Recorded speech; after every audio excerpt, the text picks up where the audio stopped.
9h-10h, Sud Radio, la vérité en face, Patrick Roger.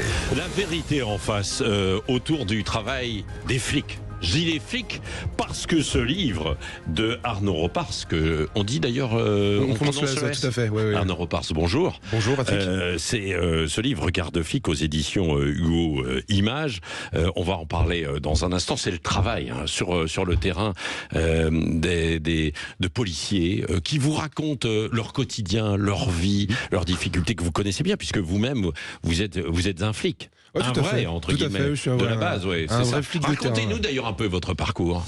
Écoutez, j'ai fait, ça fait presque 20 ans que je suis policier. Ouais. 20 ans vous sur le dites terrain. policier, hein, pas flic. Hein. Ouais, ça dépend de l'humeur, Keuf. ça dépend de... keuf, non, j'aime pas trop ça, ces termes-là. Ouais. Mais, flic, j'aime bien, ça, c'est percutant, c'est... voilà. Ouais, c'est vrai.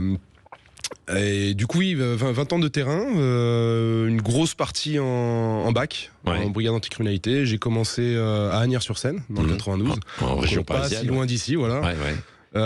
Et puis après, j'ai eu la chance de pouvoir partir dans le sud, à Aix-en-Provence, où pareil, j'exerce en bac depuis maintenant 6 ans. Voilà, c'est un parcours sympa, de belles interventions, la rencontre de beaucoup de belles personnes, que ce soit au niveau de mes collègues avec qui je bosse tous les jours, ou même au niveau parfois des interventions. Vous parlez d'un beau métier, de belles personnes que vous rencontrez. Oui. Pourtant, quand on parle en fait du métier de flic, on se dit ça doit pas être simple et ils rencontrent pas que du beau monde. Bien sûr.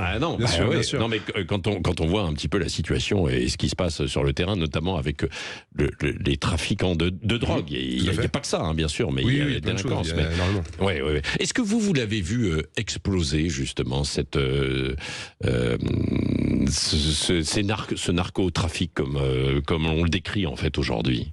Disons qu'il évolue, je pense. Je pense qu'il évolue. Il évolue par rapport aussi à nos méthodes d'intervention, par rapport au démantèlement répété de leur point de deal. Donc, c'est, je sais pas comment trop l'expliquer, mais c'est comme une maladie, si vous voulez. C'est un peu ça. C'est qui se propage. Qui se propage. Nous, on va essayer d'injecter quelque chose pour que ça, ça menuise en tout cas. Et lui, il va trouver une autre manière de pouvoir se développer. Et ça continue avec des gangs, des mafias. Hein. Vous avez vu. Est-ce que vous avez vu d'ailleurs, pour les auditeurs qui nous rejoignent et puis peut-être vous, Hugo aussi, la vidéo de DZ Mafia, qui est un gang installé du côté de Marseille, un petit peu plus bas qu'Aix, qui a fait une vidéo pour se justifier et expliquant que ce n'était pas eux qui étaient véritablement à l'origine de ce qui s'est passé en fin de semaine dernière avec le gamin de 14 ans qui a tué en fait un chauffeur de VTC. Tiens, on écoute un petit extrait. Cela fait plusieurs jours que de fausses informations circulent en boucle dans les médias et dans les réseaux sur les faits qui sont produits entre mercredi et vendredi dernier. La DZ Mafia n'a strictement rien à voir ni de près ni de loin dans tout ce qui s'est produit. Aujourd'hui, notre nom est devenu une marque. Voilà, donc une vidéo, ils apparaissent en fait masqués, un peu, on le disait en début d'émission tout à l'heure de La Vérité en face, un peu comme les membres du FLNC le faisaient il y a quelques années dans le maquis pour expliquer ce qui se passait, quoi. Ça, effectivement. Ça vous étonne, ça, ou pas? Pas vraiment, J'ai l'impression que c'est un peu du marketing qu'ils font. C'est un peu bizarre. Comme une entreprise qui veut, qui veut faire attention, c'est pas nous qui avons fait ça, continuez d'acheter chez nous. C'est particulier, c'est un peu particulier. Oui, c'est particulier, quoi. C'est difficile d'aller. Bon, on en parlera aussi d'ailleurs tout à l'heure. On aura un autre invité par téléphone, qui est Bruno Bartocchetti, qui est secrétaire national délégué de la zone d'unité sud, d'unité police, qui nous parlera de cette difficulté justement à lutter contre les réseaux de trafiquants. D'autant que ces réseaux sont très bien organisés. Joseph Ruiz, on va en parler avec vous, je le disais. Il y a aujourd'hui un commerce des points de deal. on vend les points de deal. On vend les points de deal et ça vaut beaucoup plus cher que certains commerces. Vous avez un salon de coiffure, une boucherie, etc. Ça, vous n'arrivez pas à le vendre. En revanche, un point de deal, ça se vend et ça se vend très très cher, Joseph Ruiz. Exactement. Alors, on rappelle que la France compte environ 3000 points de deal et c'est plus inhabituel finalement d'en retrouver directement sur les réseaux sociaux en vente sur Telegram ou Snapchat. On tombe sur des petites annonces comme si on parlait de fonds de commerce, d'appartements en vente ou des licences de taxi des fois qui se revendent ou même des vêtements de seconde main. Point de deal à vendre avec une localisation et un prix même. Alors pour la localisation, c'est étonnamment précis, on n'a pas vraiment peur apparemment. Ouest France évoque par exemple un point de deal en vente à Rennes. Sur l'annonce, il est écrit centre commercial Italie, on est dans le sud de la ville. Pour le prix, on ne prend pas plus de pincettes, 800 000 €. Oui, vous avez bien entendu, 800 000 €. Et attention, les prix dépendent du chiffre d'affaires, de la clientèle, de l'emplacement plus ou moins dangereux et même évidemment de la marchandise. Certains points de deal peuvent monter jusqu'à 3 millions €. C'est le cas pour celui par exemple du quartier de Bréquigny qui est toujours en vente. Reste à savoir pourquoi ils vendent ces dealers. Alors dans Ouest France, un membre de l'OFAST, l'Office des stupéfiants, de lutte contre les stupéfiants, précise que c'est en général pour monter dans la hiérarchie et les points de deal sont en activité plus exposée, donc ils essayent de s'en débarrasser. Et voilà, donc on voit que le marché des stupéfiants est en train de se professionnaliser. Oui, Arnaud, parce quand on voit ça, on se dit waouh, en face, faut être sacrément bien organisé pour faire face à ces réseaux, quoi, aujourd'hui. C'est pour ça qu'on a des collègues qui travaillent en PJ ou d'autres services pour justement aller un peu plus en profondeur que nous, à notre niveau de terrain, on peut aller, quoi. Même si de temps en temps, comme mes collègues la semaine dernière arrivent à faire de jolis coups, justement en réussissant à trouver une nourrice. Oui, alors ça c'est du côté d'Aix-en-Provence, c'est ça. Un appartement nourrice. Expliquez-nous ce que c'est un appartement nourrice. C'est un appartement qui sert à cacher de la drogue en fait, et à pouvoir après, petit à petit, remettre sur les points de deal ou distribuer en gros. Ouais. C'est un grossiste, si vous voulez. Voilà, l'année dernière, on se souvient, c'est Gérald Darmanin qui avait lancé la chasse aux points de deal. Alors on disait que les points de deal se déplaçaient, ils allaient 300 mètres plus loin, un petit peu plus loin. Quand on est flic sur le terrain, est-ce qu'on n'est pas par moment un peu découragé? Je lisais beaucoup de ces témoignages qui sont très intéressants dans ce livre. Non mais il y a des gueules cassées, il y a beaucoup de témoignages. Ils ont toujours quand même la passion en fait de ça, quoi. On nous surnomme les pompiers de la violence. Il y en a qui disent on a à faire face à des choses complètement incroyables, mais on ne se décourage pas. Non, forcément il y a des fois où on est un peu fatigué de beaucoup de choses. Maintenant, c'est ça qui est beau dans notre profession, c'est qu'il y a une solidarité. On est un groupe. Voilà. S'il y en a un qui est un peu moins bien, peut-être, l'ensemble du groupe va faire en sorte de le remotiver, de remettre du gain à tout ça, en fait. Voilà. Après, on sait aussi pourquoi on fait ça, pourquoi on fait ce métier-là. C'est, comme je disais tout à l'heure, c'est un métier de passion. C'est un métier véritablement de passion. C'est ce qu'on va voir avec vous, justement, dans un instant. On va continuer d'en parler, Regard de flic. Et j'aimerais bien vous entendre aussi au 0826 300 300. Si vous avez des questions directes à poser à Arnaud Ropars, ou si vous êtes flic vous-même, vous pouvez, peut-être en gardant l'anonymat, ou policier, gendarme, retraité, n'hésitez pas, 0826 300 300, vous avez la parole. Nous sommes ensemble, La Vérité en face, jusqu'à 10h. 9h-10h, Sud Radio, La Vérité en face, Patrick Roger. La vérité en face. Souvent, ce sont les flics qui l'ont, la vérité en face, de ce qui se passe sur le terrain. Arnaud Ropars est avec nous pour ce livre qui est très étonnant et qui est très fort. Ce sont des témoignages de flics, de policiers, qui nous racontent leur quotidien, leur vie, bien souvent, des hommes, des femmes. Il y a également quelques policières qui témoignent, Arnaud Ropars, parce que pourquoi on devient policier? Vous dites, c'est une passion. Est-ce que c'est vraiment une passion? Une vocation avant tout, pour moi en tout cas, et pour beaucoup de collègues aussi, mais c'est une vocation, voilà. Je pense qu'il y a un mélange de beaucoup de choses, l'éducation que j'ai reçue, des valeurs que j'ai reçues, et puis ma personnalité aussi qui fait que j'ai envie d'aider la société, j'ai envie d'aider les gens, j'ai envie d'être là pour eux au mieux. que je puisse faire. Donc c'est important, je trouve ça important. Est-ce qu'on ne sent pas à un moment donné du découragement quand il y a une partie de la population qui est contre vous? Parce qu'il y en a certains, alors ils ne sont pas forcément très nombreux, mais en tout cas ils peuvent faire du bruit, bien sûr, quand vous êtes décrié. C'est souvent les minorités qui font le plus de bruit de toute manière. Mais oui, on peut ressentir du découragement, être fatigué moralement. Après, voilà, comme je disais tout à l'heure, on n'est pas tout seul. On est un groupe. On est ça, c'est important. C'est important, bien sûr. Mais c'est comme au rugby. C'est sont les mêmes mœurs que le rugby. Alors oui, non, mais vous faites ce petit parallèle. Je vais faire une petite parenthèse parce que évidemment, Regard de flic, vous êtes un fan de rugby? Oui, j'ai beaucoup de rugby. Ça tombe bien sur Sud Radio parce qu'il y a eu ce livre, cette collection qui existe, Gueule du rugby, avec Jean-Pierre Pagès, on le salue au passage d'ailleurs s'il est à l'écoute, et c'est conçu de la même manière, quoi. Parce que c'est vrai, gueule du rugby, ce sont des gueules, en fait, des personnalités, en fait, derrière. Et les flics, c'est un peu la même chose. C'est exactement ça. Des gueules cassées, parfois, aussi. Hein. Il y a des belles gueules cassées, il y a des belles histoires, vraiment. Ce sont des belles leçons de vie, je trouve. Même pour moi qui suis dans le métier. À chaque portrait, ça m'a fait me remettre en question sur beaucoup de sujets.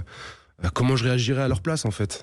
Et la réponse, on l'a pas forcément, parce que tant qu'on n'est pas mis à la place d'une personne dans une situation donnée, et surtout que les situations que l'on connaît sont souvent des situations très compliquées, on ne peut pas savoir comment on va réagir. Voilà. Il y a un exemple d'un flic qui dit il faut tout laisser sur son boulot et ne pas ramener ce que l'on voit à son foyer. C'est ça. Parce que c'est assez difficile. Non, c'est vrai. Ça peut être compliqué. Après, chacun a sa méthode.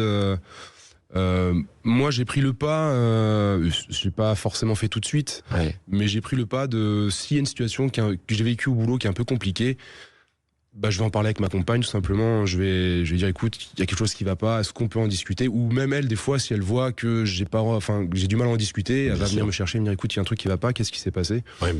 Et ça fonctionne très bien. Mais c'est votre compagne, c'est pas votre assistante sociale en même temps, quoi. Un couple, c'est un petit peu aussi, c'est l'entraide. Faut pas tout décharger sur elle non plus. Non. C'est pas ça. Mais des fois, voilà, quand il y a une bulle à exploser, vaut mieux l'exploser plutôt que ça pourrisse à l'intérieur, je pense. Est-ce que, justement, vous êtes aidés, vous, les flics, à travers des assistantes sociales? Est-ce qu'il y a... est-ce que vous pouvez vous confier pour sortir un peu ce que vous voyez? On a des assistantes sociales ou des fois même des psychologues qui peuvent être mis à nos dispositions à la demande. Sauf sur... je sais que sur des moments plus dramatiques, on nous propose directement, voilà, est-ce que vous voulez prendre rendez-vous, comme ça a pu arriver par exemple pour les collègues qui ont vécu le Bataclan ou d'autres événements dramatiques comme ça, quoi. Ou quand on se retrouve aussi, certains le racontent, un peu sur une intervention encerclée et qu'on ne sait pas comment faire, quoi. Enfin, on ne sait pas. On a des méthodes, mais je pense qu'on fait au mieux pour s'en sortir en bonne santé déjà. Le but, quand on part le matin de chez soi, c'est de pouvoir rentrer chez soi entier. C'est surtout ça. C'est faut travailler en sécurité, faut faire en sorte, de pas rester, de pas y rester sur le terrain, quoi. C'est ça. Parfois, on préfère. Et d'ailleurs, il y a certains commandants de police qui le disent. Il vaut mieux laisser la situation. Et pour ne pas que ça tourne mal, pour vous, mais également parce que ça peut être exploité, l'affaire. Ça peut être exploité, bien sûr, mais ça dépend des situations aussi. S'il y a une victime au milieu, qu'est-ce qu'on fait? Est-ce qu'on abandonne et on laisse cette personne se faire agresser ou autre? Notre devoir, c'est de venir en aide. Voilà. Après, à nous de mettre en place les moyens pour y arriver de la meilleure manière. Et de ne pas tomber dans un sentiment aussi parfois peut-être de panique, quoi. Sinon... Vous êtes formé vraiment pour ça, Arnaud Ropars, parce que sur des situations critiques, on peut être formé, mais c'est difficile quand même. Difficile. On a beau nous apprendre la théorie, sur les situations, comme je disais tout à l'heure, sur les situations comme cela, je pense qu'il n'y a que quand on y est confronté qu'on sait vraiment ce qu'on a au fond de nous et ce qu'on vaut. C'est... je pense qu'il y a un mélange qui doit se faire. C'est...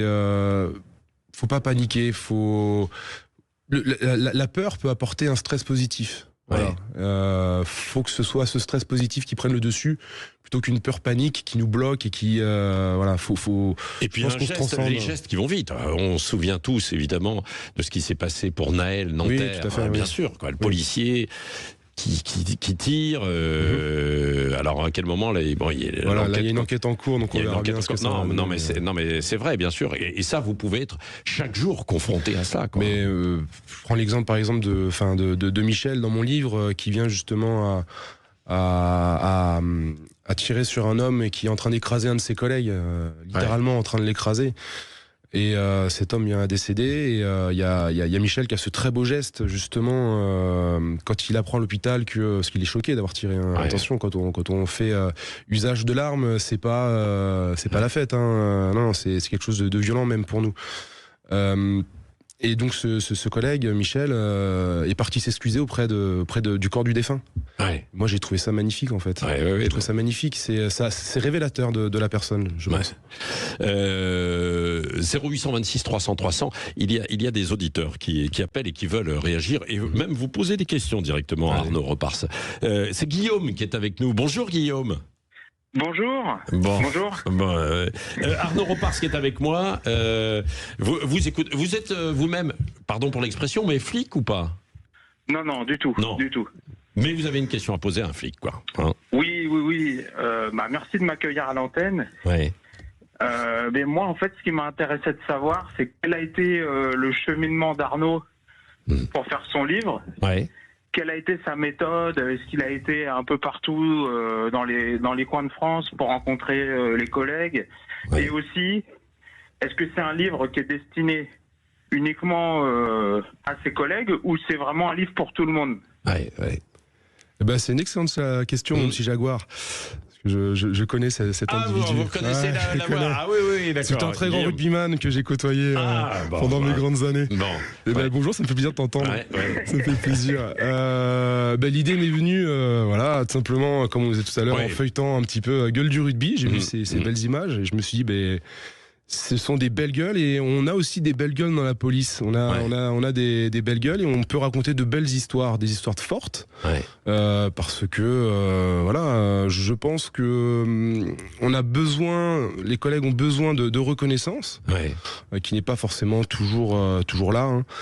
Faut bien se l'avouer. Et puis je pense que pour l'ensemble de la population, savoir qui sont ces policiers, qui nous sommes, je trouve ça intéressant. Il y a certes des interventions qu'on peut voir souvent au niveau des médias, les émissions de certains sur nous. Bien sûr. C'est très bien, j'adore ces émissions. Mais là, on rentre un peu plus en profondeur. On rentre vraiment dans le cœur même du policier. Absolument, c'est la vérité en face. Laura, par exemple, qui dit jeune commissaire de police, elle a 29 ans, il y a ce que l'on dit de la police et ce qu'elle est vraiment. Exactement. Et elle témoigne de ça. Bruno Bartocchetti est avec nous, secrétaire national délégué de la zone sud d'Unité. Bonjour. Bonjour, merci de m'avoir invité. Pour nous parler à la fois de l'actualité, bien sûr, Cavaillon, trafic de drogue, etc. On en a parlé en début d'émission. Et puis en même temps, du regard qu'on a de la police. Parce que là, ce sont des regards de flics et du regard que l'on a aussi sur la police. Ce que vous avez peut-être entendu Arnaud Repars, il dit qu'il y a une grande solidarité entre nous, notamment dans des situations en fait difficiles. Vous témoignez de ça aussi ? Complètement, j'adhère à tous les propos que je viens d'entendre d'Arnaud, je salue au passage. C'est vraiment très très juste et son livre et j'insiste est très très très intéressant. Je l'ai feuilleté, je l'ai pas encore lu en entier, mais il est très très intéressant. Pourquoi? Parce que ce qu'il faut retenir aujourd'hui dans notre travail au quotidien, c'est effectivement l'actualité, les réseaux de stupes, les refus d'obtempérer, etc., etc. Notre quotidien, comme l'a souligné Arnaud, c'est aussi et c'est avant tout les victimes. Il y a les auteurs, mais on a des victimes. Et on travaille pour elles dans un premier temps. C'est ce qu'on appelle le service public. Et quand on est dans ce travail-là, on doit être au-dessus de toutes les agressions, parce qu'on est dans une insécurité, comme on le sait, physique, mais aussi juridique. C'est très difficile pour nous. On est jugé avant même d'avoir commencé notre travail, alors qu'on est au quotidien proche des victimes. Et je prends un autre exemple, si vous le permettez, toujours dans ce travail du quotidien. Et c'est pas pour amener le sujet à moi, mais avant d'être policier, j'ai pas d'abord d'abord été toujours syndicaliste. On le sait qu'on passe pas un concours de syndicaliste. On est d'abord policier. Je l'ai été très longtemps sur le terrain, très très longtemps. Et avant d'embrasser la carrière de policier, j'ai été marin-pompier. Et quand on est pompier, on est sur des victimes et on essaie de ramener la vie. Je dis ça, c'est important.